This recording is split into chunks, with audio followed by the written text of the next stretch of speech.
di dalam puasa ini. Dan maka Rasulullah SAW ketika di bulan Ramadan, terlebih lagi 10 terakhir bulan Ramadan, maka beliau lebih banyak tinggalnya di masjid daripada tinggalnya di rumah.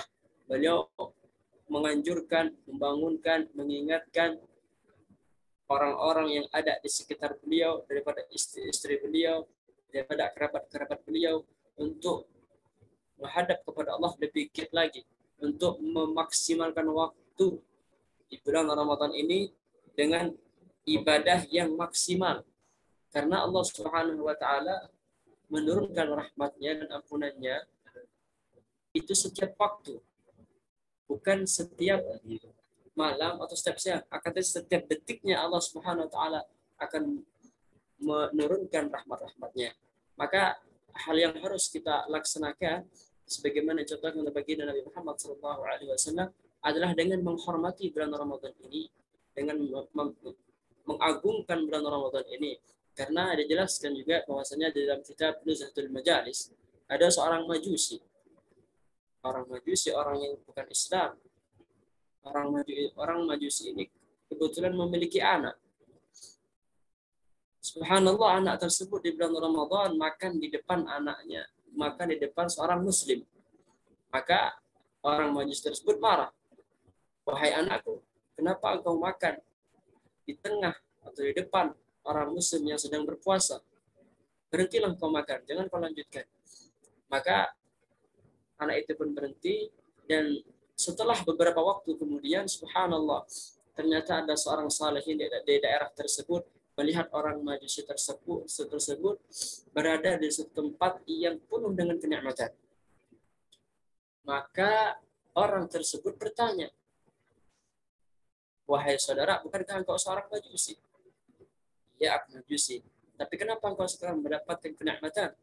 Seakan engkau sekarang berada di dalam surga.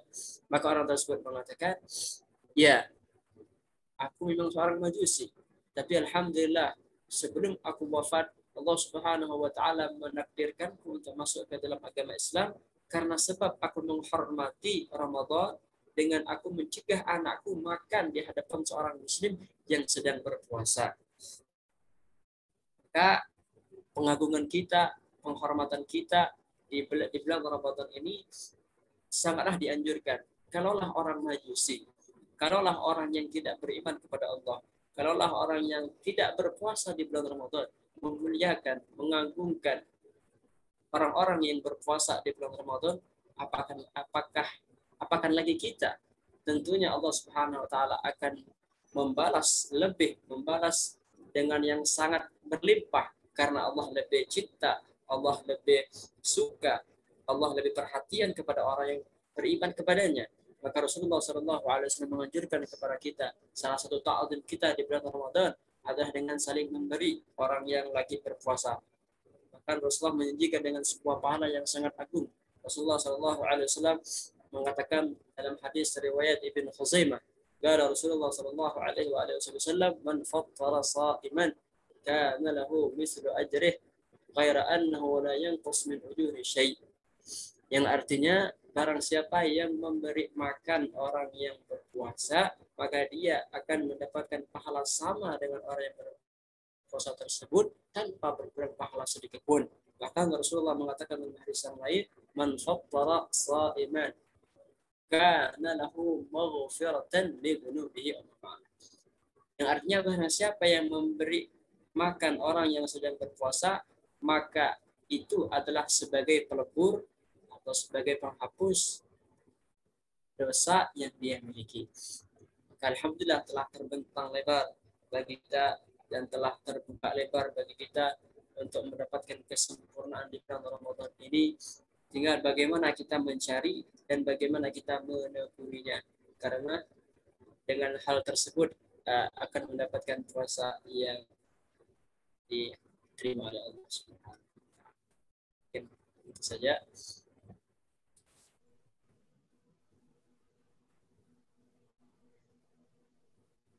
Mungkin hanya itu saja. Sekarang saya kembalikan ke moderator. Ya, terima kasih atas materi yang telah disampaikan oleh narasumber. Beranjak ke acara selanjutnya, yakni sesi tanya jawab, yang mana di sini udah ada beberapa pertanyaan Ustaz, yang siap untuk dijawab ya pastinya. Pertanyaan pertama dari Nala. Kenapa lebih besar dosa ghibah dengan zina? Lalu mana lebih besar dengan meninggalkan sholat? Gitu Ustaz. Ya, Alasan kenapa itu? Bisa dijawab langsung kepada narasumber? ya pertama sebenarnya tadi sudah berlalu di penjelasan saya kenapa dosa ghibah lebih besar daripada zina. Mungkin saya ulang lagi karena yang pertama dosa zina, dosa riba itu adalah dosa yang kaitannya seorang hamba dengan makhluk. Artinya apa? Ketika kita menceritakan keburukan orang lain, hal tersebut tidak akan pernah Allah hapuskan. Hal tersebut tidak akan pernah Allah lupakan di dalam kesalahan kita, melainkan ketika kita sudah minta maaf. Sedangkan zina itu antara kita dengan Allah Subhanahu wa taala, dan cukup dengan kita meminta ampun kepadanya, Allah akan hapuskan, selesai. Tapi terkadang dosa riba kita minta maaf kepadanya, orang itu belum maafkan, dan itu belum cukup. Kita datang kepadanya, wahai saudaraku, aku minta maaf karena tadi aku menyebutkan hal-hal tentang aibmu begini dan begitu. Nah, terkadang orang tersebut mungkin di mulutnya iya, namun hatinya tidak. Dan hal tersebut tidak cukup bagi kita untuk mendapatkan maghfirah, ampunan dari Allah Subhanahu wa taala, karena Allah menggantungkan maafnya dengan maafnya seorang hamba tersebut. Kemudian kalau antara sholat, jelas sholat adalah termasuk dosa yang sebesar, karena dalam hadis Rasulullah SAW mengatakan al-fariq bainana wa bainahu tarikus salat. Pembeda antara kita dengan orang kafir adalah salat.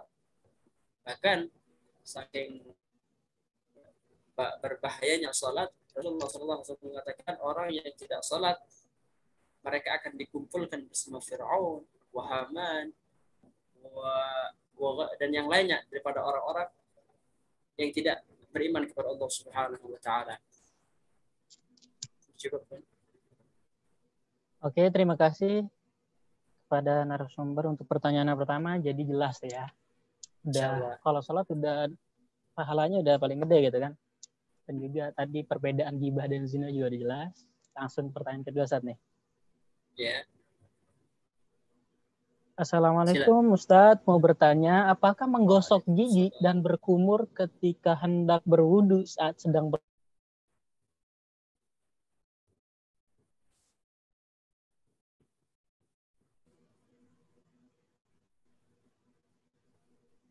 Masuk?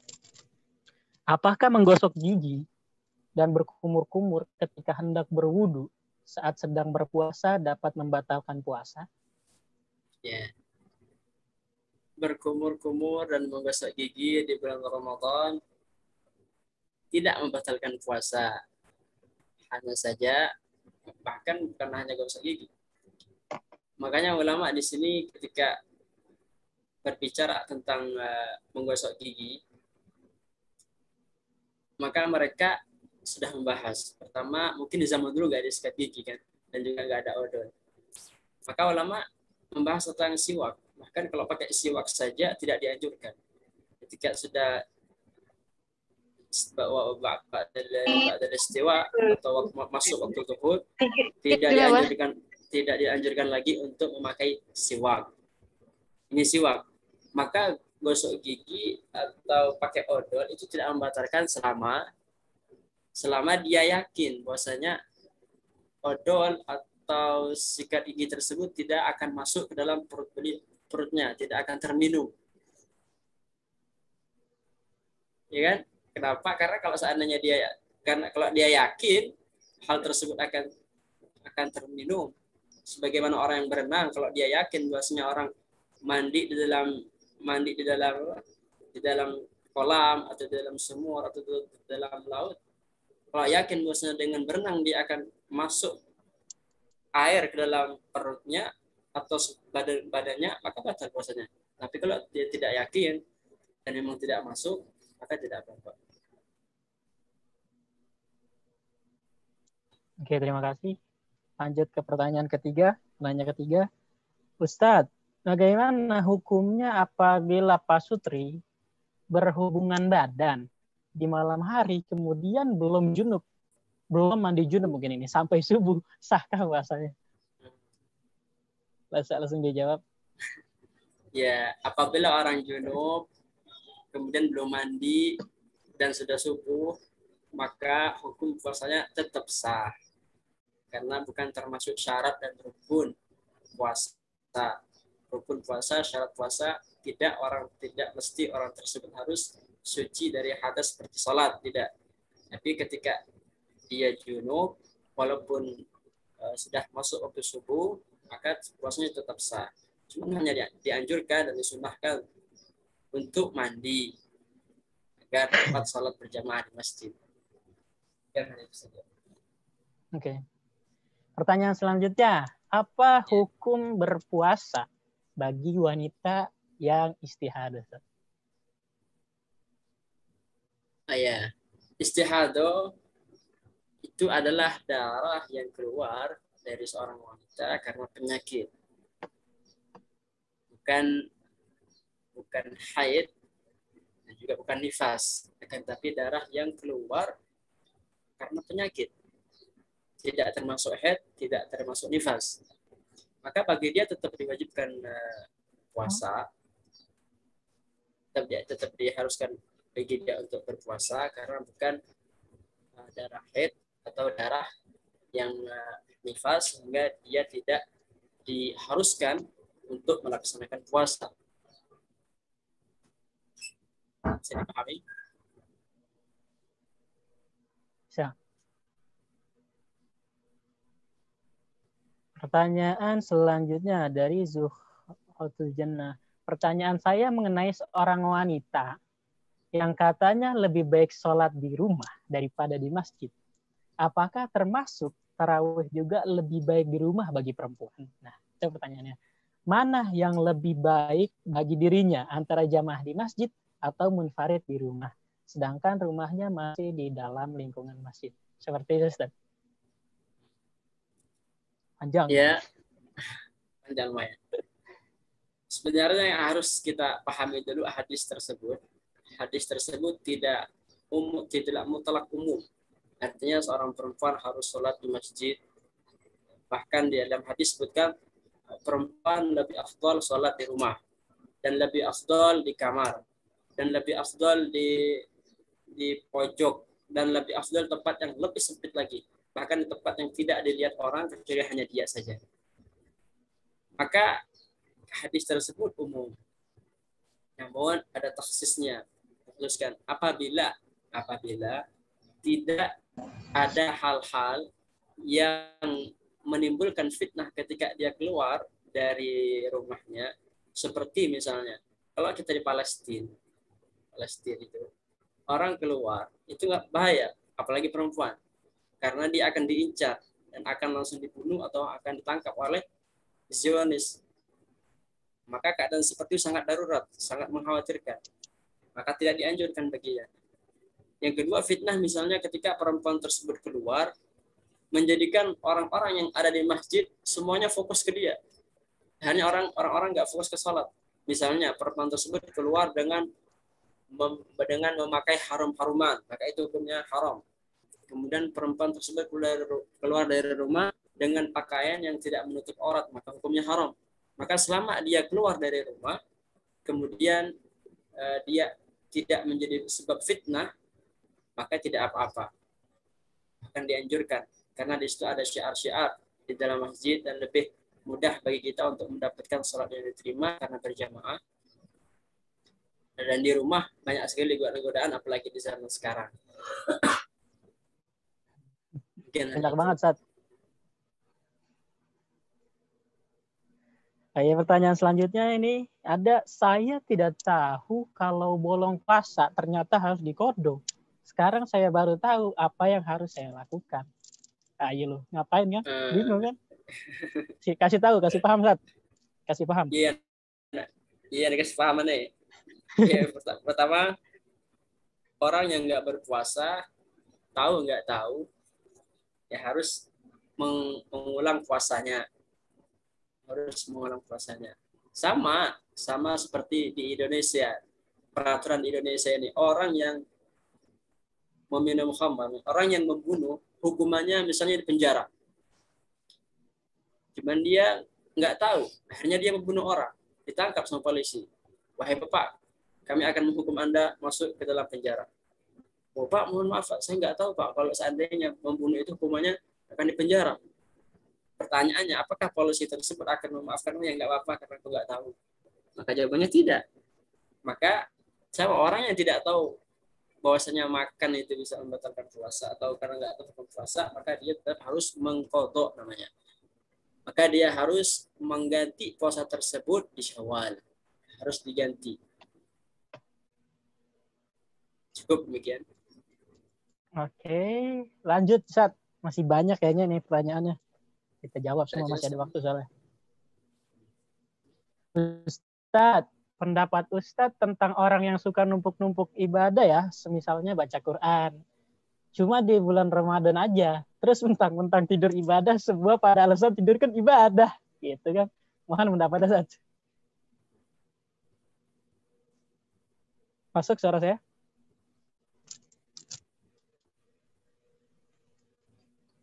Yes.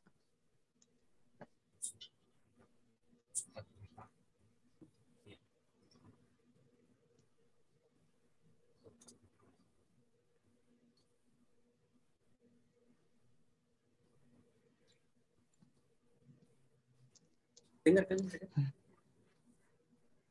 Ya, lanjut pertanyaan selanjutnya.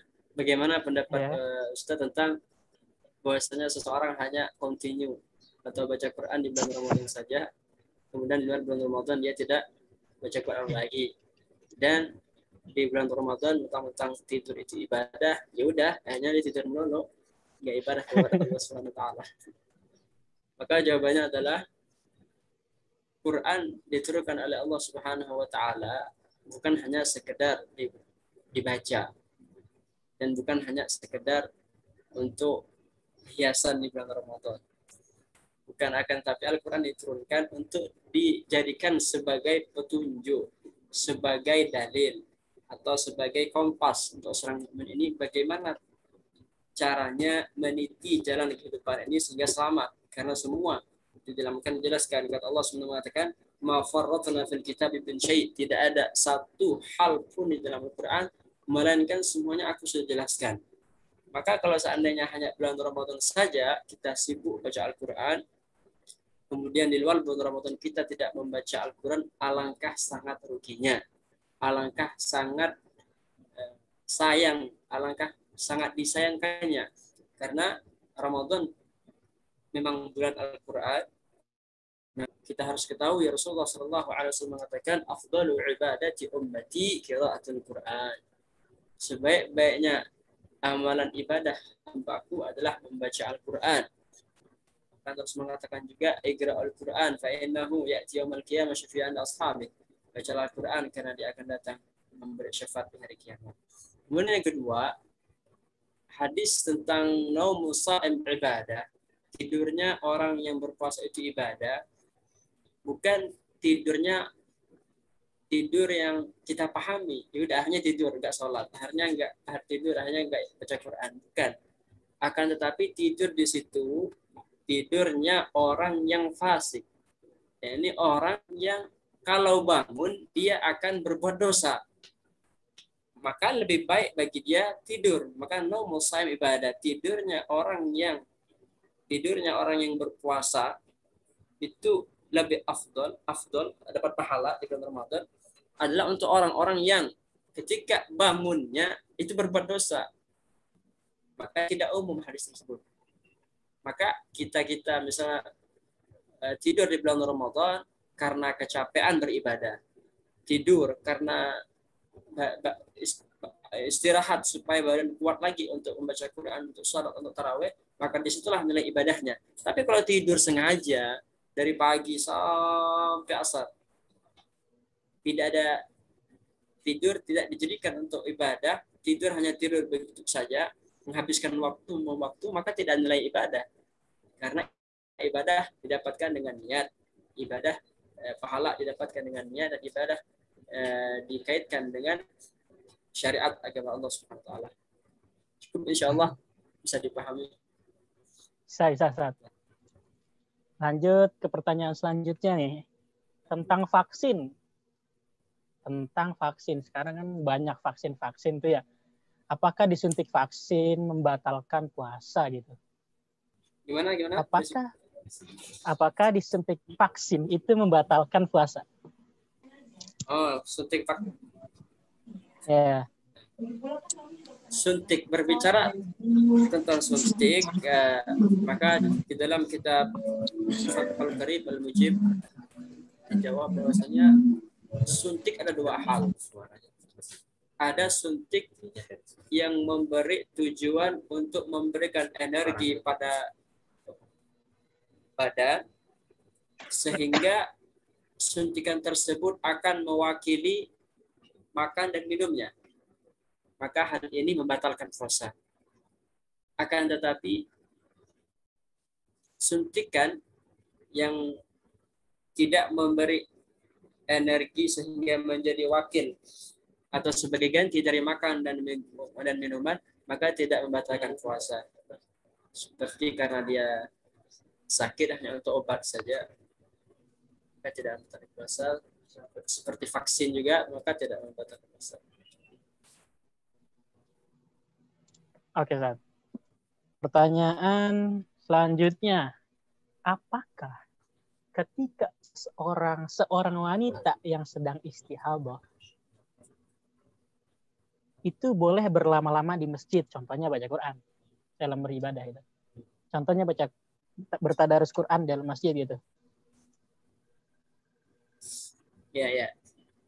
Istihadah adalah sebagian darah, sebagian saya jelaskan di awal, itu darah yang keluar karena penyakit dan bukan darah haid, bukan darah nifas. Maka bagi dia tidak, karena bukan darah haid ya, bukan darah nifas juga, maka keberadaan dia di masjid dengan syarat darah tersebut tidak keluar terus dan tidak menyebabkan kotornya masjid, maka tidak apa-apa. Selama syarat daripada keluarnya darah tersebut tidak menjadikan dia batal wudunya. Misalnya orang yang keluar kan langsung batal, maka dia harus bolak-balik ke tempat wudunya dia.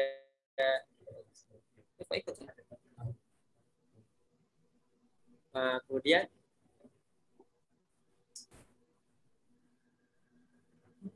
ini nggak benar. Kalau itu nggak suaranya, kalau ini nggak bisa.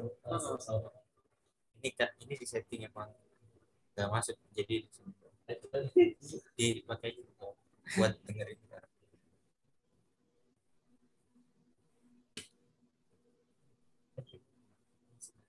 Masuk ini. Oh ya, lanjut.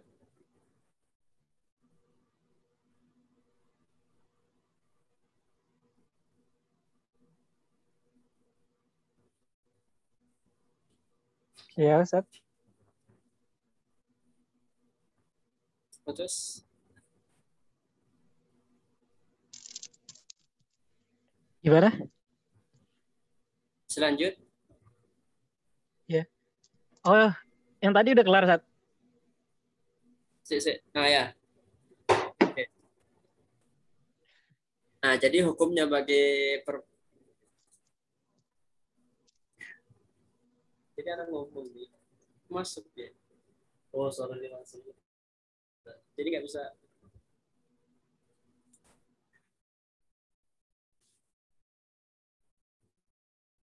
Sebentar, terputus sebentar. Ngomong sih orangnya. Masuk ke mana? Masuk ke sini. Oh. Jadi anak ngomong sendiri, guys, anak ngomong sendiri. Ini nggak ada. Halo? Bisa dengar? Bisa. Lanjut, Zat. Lancar. Coba pakai ini, kenapa?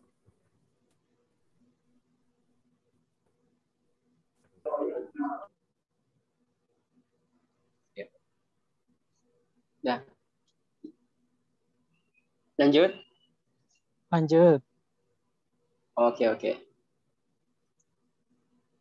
Jadi silahkan bagi perempuan yang istihadah untuk berada di masjid selama dengan syarat hal tersebut yang sebagai Anda sebutkan, darah tersebut tidak mengotori masjid. Dan tidak dengan syarat juga karena dia ketika keluar batal wudhunya, otomatis dia harus wudhu lagi dan baru memegang Quran. Kecuali hanya mendengarkan saja, tidak apa-apa.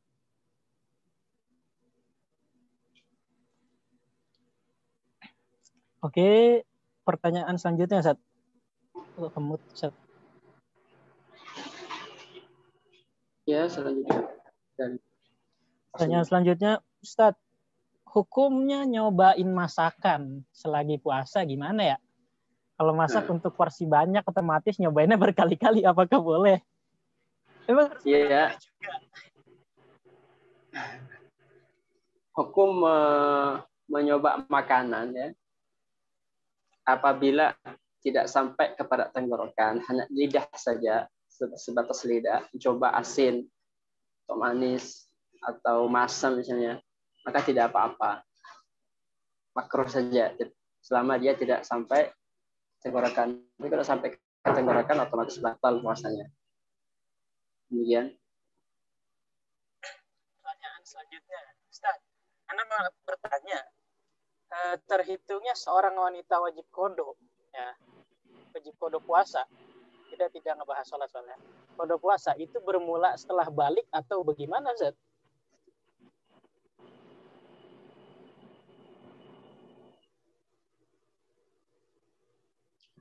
Masuk. Oh ya. Ya, dalam riwayat Sayyidah Aisyah radhiyallahu anha mengatakan, nahnu nahidu ala ahdi Rasulullah sallallahu alaihi wasallam wa umirna bi qada'is siyam wa la umirna bi qada'is shalah wa ma'na. Ya, artinya kata Sayyidah Aisyah, kami diperintahkan oleh baginda Nabi Muhammad sallallahu alaihi wasallam untuk mengqadha puasa.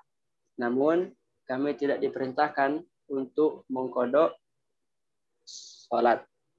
Maka puasa bagi orang yang haid harus diqadha puasanya.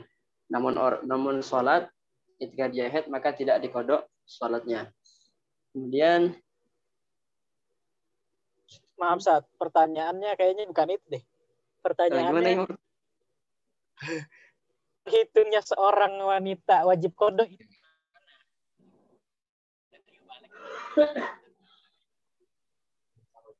wanita wajib qadha sholat pada itu bermula setelah balik atau bagaimana, Sat? Iya, setelah balik. Setelah karena taklif, wujub taklif, seseorang dikenakan taklif apabila dia sudah balik. Maka ketika dia balik, maka dia sudah dikenakan atau sudah diperintahkan dalam agama Islam untuk salat dan puasa. Maka apabila dia meninggalkan salat setelah balik, maka wajib diqadha.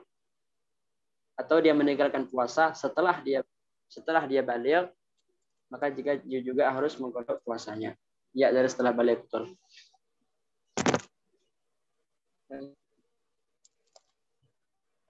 Oke, sepertinya itu soal terakhir, Sat. Nggak ada soal-soal lagi kayaknya dari yang lain. Mungkin karena waktu masih ada sisa sekitar sekitar berapa menit lagi? 5 menit lah. Ustaz mau nutup sekalian, menerusin yang tadi ada penutup, silahkan. Ya. Fadhal, Ustaz. Insyaallah. Jadi untuk penutup pada kesempatan yang berkah ini insyaallah tidak ada jalan lain, tidak ada perantara lain melainkan kita jadikan Rasulullah SAW adalah sebagai teladan utama kita dalam puasa kita. Bagaimana beliau puasanya, bagaimana beliau salatnya, bagaimana beliau i'tikafnya, bagaimana beliau bergegasnya di dalam memburu malam Lailatul Qadar. bukan hanya sekedar malam-malam ganjil saja, akan tapi dari malam pertama sampai malam terakhir pun mengharap diturunkannya malam Lailatul Qadar. Dan bukan hanya sekedar bulan Ramadan saja kita membaca Al-Quran, akan tetapi ketika di bulan lain kita membaca Al-Quran, dan di dalam bulan Ramadan kita membanyakkan porsi di dalam membaca Al-Quran, karena memang sesuai dengan bulan yang diturunkannya Al-Quran. Sehingga dengan hal-hal tersebut, dengan mencontoh, dengan bercermin kepada Nabi Muhammad SAW, akan tercapailah puasa yang sempurna, sehingga kita akan mendapatkan tujuan dari puasa, yaitu la'allakum tattaqun, menjadi orang-orang yang bertakwa, yang menjalankan perintah Allah Subhanahu wa taala dan menjauhi segala larangan-larangan Allah Subhanahu wa taala. Mungkin hanya sekian yang dapat saya sampaikan. Mohon maaf jika ada kesalahan dan kekurangan. Wassalamualaikum warahmatullahi wabarakatuh. Waalaikumsalam warahmatullahi wabarakatuh. Terima kasih kepada narasumber yang telah menjelaskan resep-resep bagaimana kita menggapai kesempurnaan puasa, dan juga terima kasih kepada teman-teman yang telah bertanya, yang telah ikut berpartisipasi mendengarkan kajian kita kali ini. Mohon maaf jika ada salah kata ataupun tingkah dari Al-Fakir. Mohon maaf dari hati yang terdalam. Akhirul kalam, wabillahi taufiq wal hidayah. Wassalamualaikum warahmatullahi taala wabarakatuh. Waalaikumsalam warahmatullahi wabarakatuh.